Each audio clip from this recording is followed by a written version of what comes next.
Hello and welcome back to Roadwarden.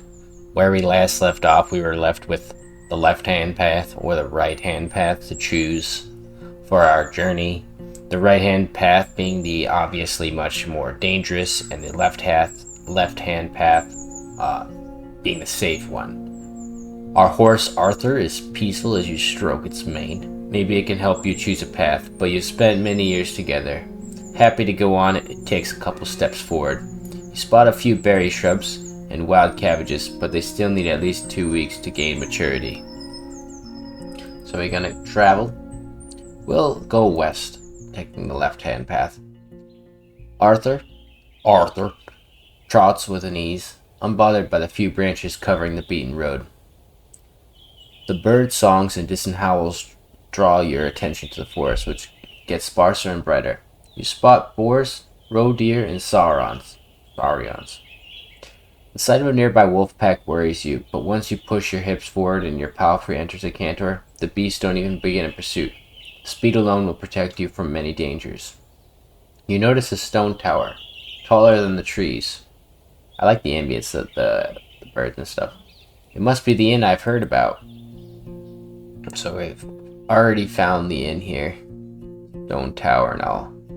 Inns like this one fit the regions traveled by merchants, but you wouldn't expect a place of the size of a forsaken peninsula. The stone and lumber must have been transported from far away, and the workers, guarded by expensive mercenaries, surely lived for many seasons in a primitive hamlet, subsisting on salt supplies. There are seemingly no cracks in the walls, and the building was whitewashed only a few years back. The road is wide and beaten. Dozens of souls could hide, if not in the buildings, then at least in the yard. The expenses and labor put into this fortress were worth many trading ships. So this is a nice place. We should have just gone here first. 3 armed people are on ramparts. Though you only see what's above their waistline, they're leaning on the parapet, right next to the gate, and you think you notice a glimpse of a smile. They wear gambesons, each one of them dyed differently. Yellow, green, and linen gray. I approach the gate. A woman in yellow armor leans forward. She has a long, curly, disorderly red hair pointing in every direction possible. This combination of colors doesn't work at all in the woods. One wouldn't have to shout to draw this much attention. Or would have to. Sorry, I'm gonna fucking stumble on my words. It's hard to do songs and this, so bear with that in mind when I stumble on words, because I'm used to reading it, and I think that the font, I probably could change the settings, but the font color on the black background is kind of hard to read. Oh, I see. My name is Fiend. I used to be a fighter. Anyways, we'll continue. There's still a fair distance between the two of you, but she speaks loudly. I ain't seen a horse for years now. I just said that it's weird to see such a large jackass, huh? Her voice is young and strong, with an accent that reminds you of the villages spread around Havlavan. But no jackass would wear a saddle, I'd say. She exchanges a few words with a male guard wearing green, giving you time to move closer. Well, this one here says there really are donkey saddles. Say, traveler, how hard is it to ride a horse? So she's laughing, so we'll just be playful. So we'll say, or we could check what the other ones say. Friendly, how about you give it a try? Playful, I laugh. You wouldn't believe it, the lessons were a pain. Distance. It's easy to learn the basics, but it's tiring. You train different muscles than those for combat. Intimidating. I don't answer. It's an inn, isn't it? Open the gate. Or vulnerable. Quite hard, honestly. Some days are really still rough on me. Oh my god. Huff on me. We'll do friendly. She gasps. Seriously? Just a moment? Yeah, of course we won her over with that. She disappears behind the wall, and soon after that, the gate is opened. While you dismount next to the wood-splitting spot, a couple of people surround you, pointing at your mount and commenting on its appearance. So we've just learned something. Our horse gets us through to these simple folk, though they step away whenever Arthur makes a rapid movement. Arthur is our most valid companion, and if we lose him, the game's over. The guard in the yellow armor is the only one who steps forward. She raises her hands as if to pet your palfrey, but doesn't touch it. It looks smaller from above, she whispers loudly. How do I even get up there? It's not easy when you lack confidence. Better use a stool or I can help you. Oh, I'm flirting now. She touches the animal, which pays no attention to her presence. Now I'm really scared, she contradicts her words with a gentle smile and shining eyes. Maybe I should wear something lighter? Damn, she's getting steamy. Oh, maybe I should change my clothes. I should go take my clothes off. You nod and engage in a bit of chit-chat with the entire group. Yes, go take that clothes off. Discussing what it takes to take care of a horse. Finally, the red-haired woman leads you under the roof where your palfrey can rest, tethered with a cord to a wooden post near some old hay. Once you're ready, go inside, speak with our boss. Maybe you're hungry? The other guards return to various chores. They peek at your mount every now and then as they're splitting firewood, cleaning their clothes, weeding the garden patches, and moving chairs. Two of them are making rope. You head toward the inn, hearing the piercing scream of a boar from the other side of the yard. I open the door. So, if you are at an inn in the morning, you can spend the entire day on resting. Oh, okay, so that would help us. What time is it? We're like kind of morning. The locked windows make the air stuffy, and the weak fire in the stove hardly lightens up the hall. A muscular man is sweeping the floor near the stairs, but after he glances at you, he leans the broom against the wall and heads behind the counter. You're lucky to show up. His voice is deep and soft, with a city-like accent. He observes you with keen attention, yet avoids your eyes. I have a keg of decent ale, wormwood, bog myrtle, juniper berries, cat's foot.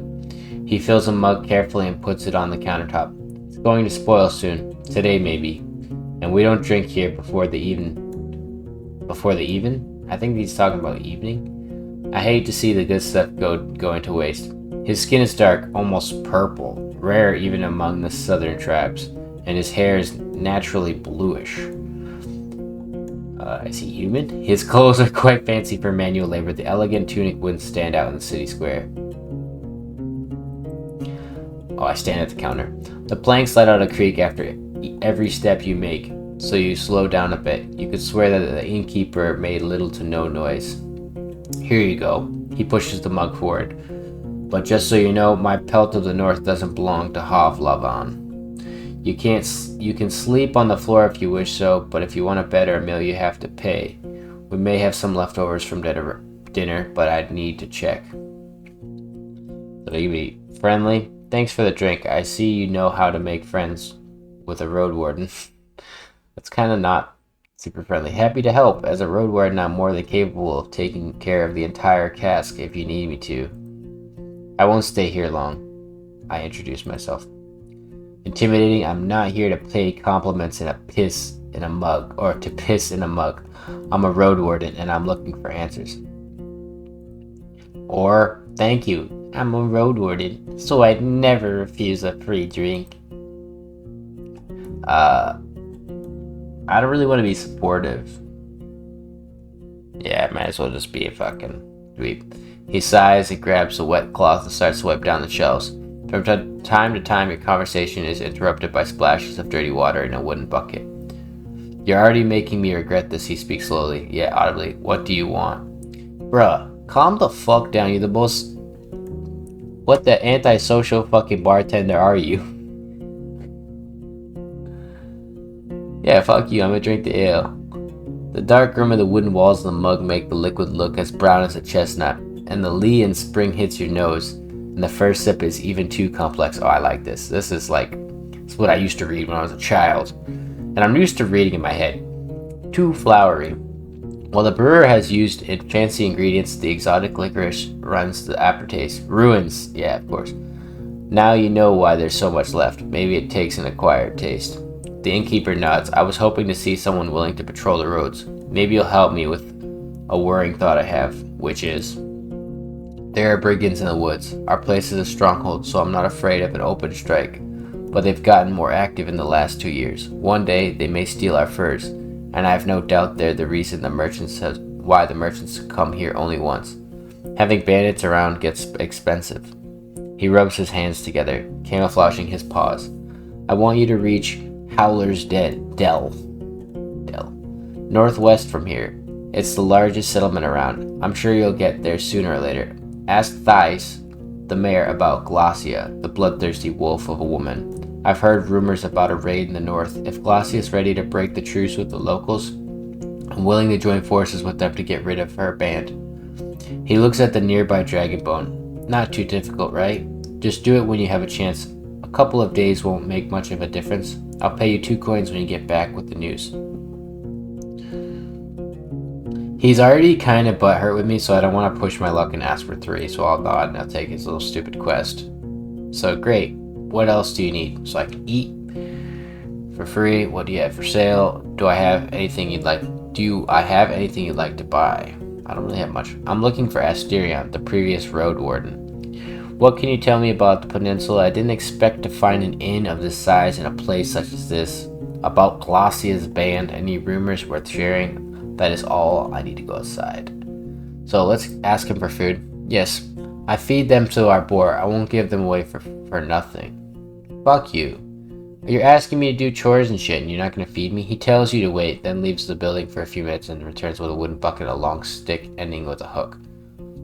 Go through the gate and turn left. You'll see a bunch of bushes. We need some berries. Bring me a bucket full and you'll be done in half an hour or so. Your horse could use a nap anyway, and I'll prepare something for you, to fill you.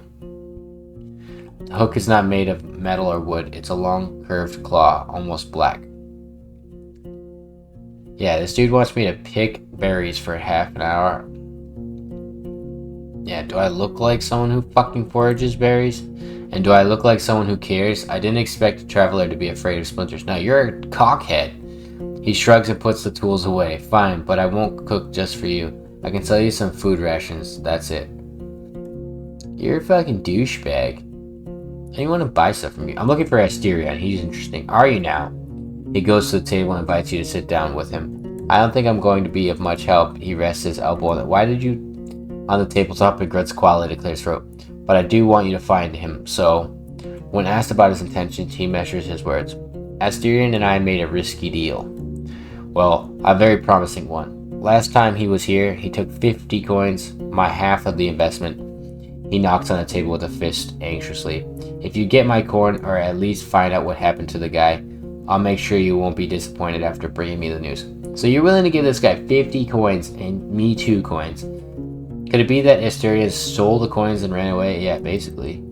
He looks at the window and starts to play with the shutter. I just think Asterion ain't that kind of soul that would do such a thing for him. It wasn't much of a fortune, and I'd risk saying he had earned my trust. Not only mine, you know. It's easy for a Roadwarden to make connections. He's always had places to go, things to take care of.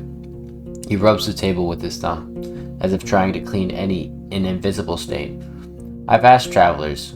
I've sent a couple of my pals to find him. No real news. I know he stayed in White Marshes for a day and was meant to do something for the people there. It's a village in the northwest. Just stay on the main road until you reach the bogs. Then enter them. You may get there before dusk. So, let me know once you find anything, and we may yet return to this whole investment thing. I'll think about it. Yeah, basically, fuck you. I really don't want to talk to this guy any further, but I need information from him. Tell me about Glacia's band. He freezes, observing your hand silently. He wants me to get to the answer from the mayor of Hallersden. I'm on it. I didn't expect to find an inn of your size yet. Tell me some history. Ah, so you know a thing or two after all. His mocking tone is soon replaced by a gentle smile. It was built long before we arrived. It didn't work out well for the previous owners. Once the war ended, they left. Not enough travelers, bad trade, the villages stick to themselves. We, however, came prepared, and now we're prospering. When you ask him how they can afford all the supplies, he runs his finger through his dark hair. I'm not against running an inn, but we don't rely on guests. We're the ones doing all the trading. My hunters are a clever bunch and stay safe in the forest. In exchange for furs, claws, and bones, we get what we need and more. Both from the south and the north, he relaxes in his chair. We have a good life here. We spent a whole lot on armor, crossbows, lumbers, spears, but in another 10, maybe 20 years, we'll have enough savings to move to Hovloven and not work for another day of our lives. We take risks, but smartly. The team is stronger than ever, and I have big plans for us. It's surprising to find a purple man so far to the north. That will piss him off. Is there a good story behind the inn's name? I return to my other questions. Yeah, tell me a story about it. I mean, there's a story, but not a good one. He clears his throat. For years, I wanted to have an inn called Pelt, but in my city, it would be in bad taste. Taverns and inns named with a single word were cheap and had a nasty reputation. There was the Claw and Mugger, Basilisk and Blissful. I think the good places used at least 2 words: empty barrel, a rose in a helmet, Empress's smile. Pighead was the exception. It was a real dive. He chuckles. So I wonder if they're like dark elves, or what are these? They're purple-skinned people. They don't have like a name for them. And my soul is still just a pelt. Pelts are what we came here for, and what will make us reach our goals. It's surprising. Let's fuck it. I ain't seen a soul looking like this since my ma died. He shrugs. It's not a fascinating tale. Let's just say I wasn't a part of the invasion. Yet I'm glad I freed all those who were chained by the cities and their corsairs. He looks at the wall. I'm Laeson, by the wall.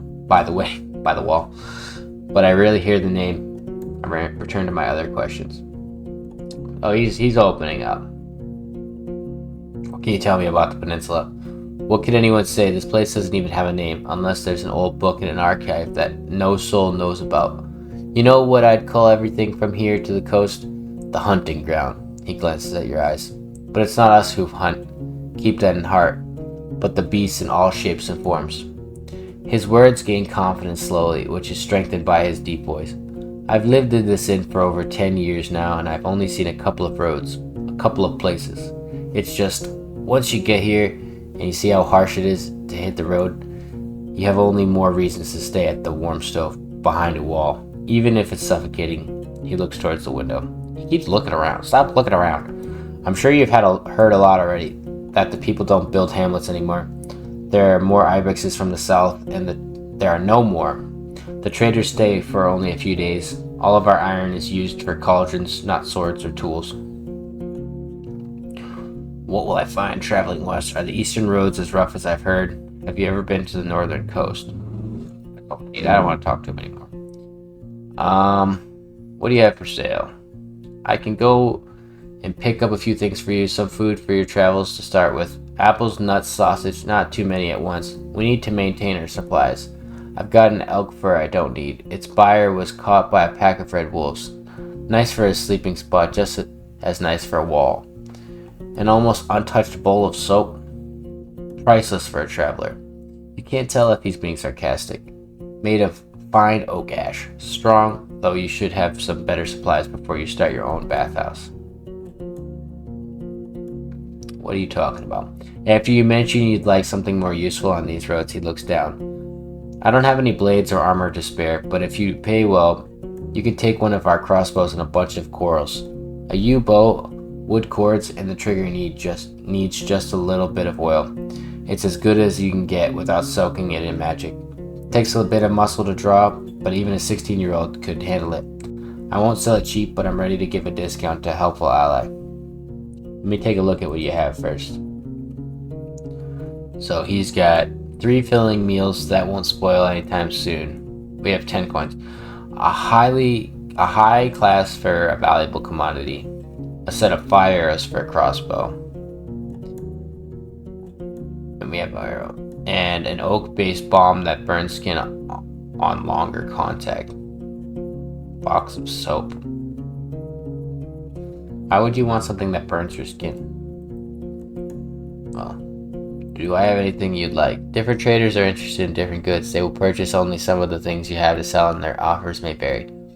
You pull out some items, but the innkeeper shakes his head. I don't need those, nor could I sell them to anyone. I'd rather make coins than waste them, so bring me something of value.